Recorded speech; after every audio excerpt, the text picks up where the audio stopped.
So here we have example 2. Suppose that there are 8 runners in a race. The winner receives a gold medal, the second place finisher receives a silver medal, and the third place finisher receives a bronze medal. How many different ways are there to award these medals if all possible outcomes of the race can occur and there are no ties? Okay, so we're going to approach this pretty similarly to the last example, but let's examine the problem a bit closer.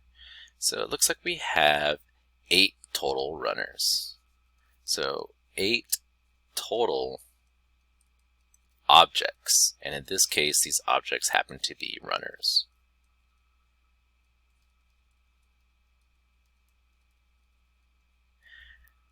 And we want to place them. Now we can place them with a gold medal, which would be first place, the second place,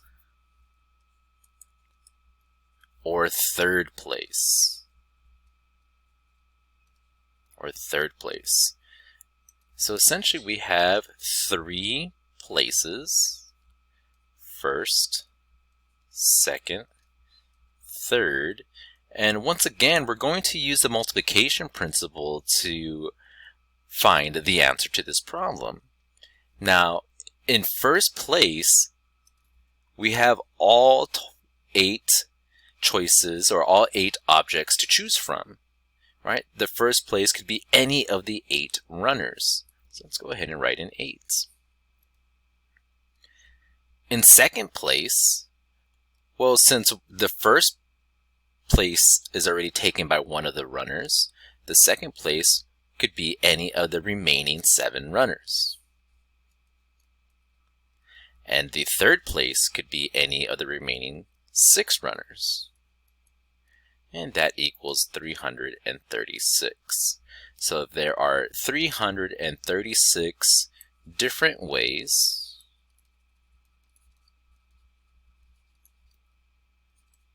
to award these medals, or the places. Well, let's examine this a little bit, and we're going to compare it to the last example. Now, in the last example, let's go ahead and write.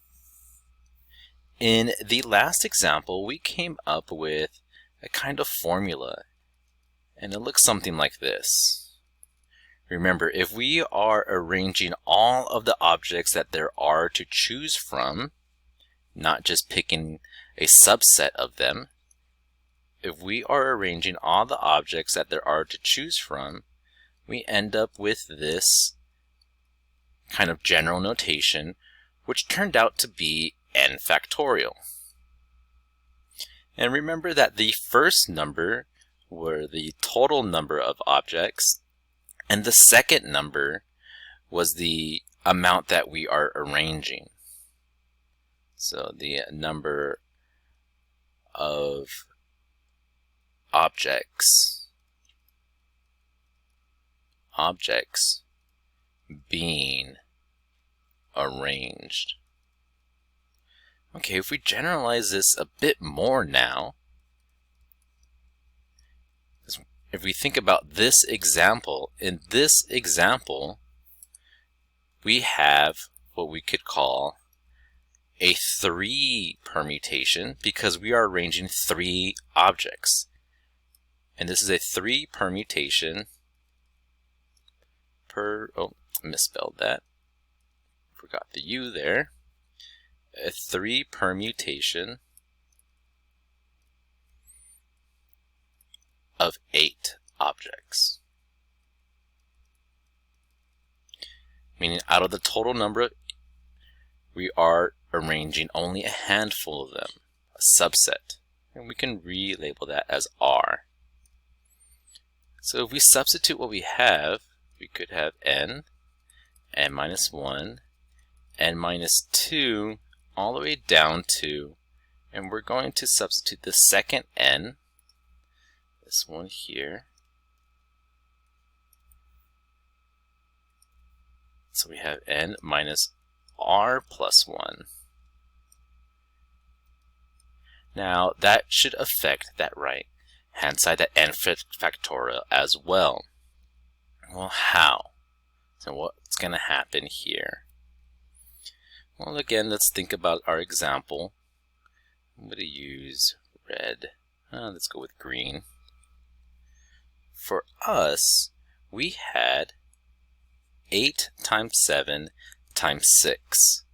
Now, if it were the whole thing, it would have been times, like if we were arranging all the objects, it would have been times 5 times 4 times 3 times 2 times 1. But we are not taking all of n factorial. That 5 times 4 times 3 times 2 times 1 doesn't end up in the final answer. It ends up being divided out somehow. So up above in the numerator, it could start off as n factorial, but it's going to have to be divided by something. And if we look at what it is that it's going to be divided by, 5 times 4 times 3 times 2 times 1, well, that is 8 minus 3, the n minus r. Right? 8 minus 3 is 5. And if we look at what we end up with and what ends up being divided out, it is 5 factorial, or n minus r factorial.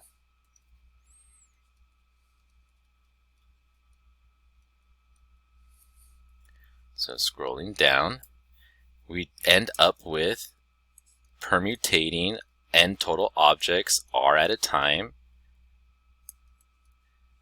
Turns out to be n factorial over n minus r factorial. Let's hold on to that. That is all for this video.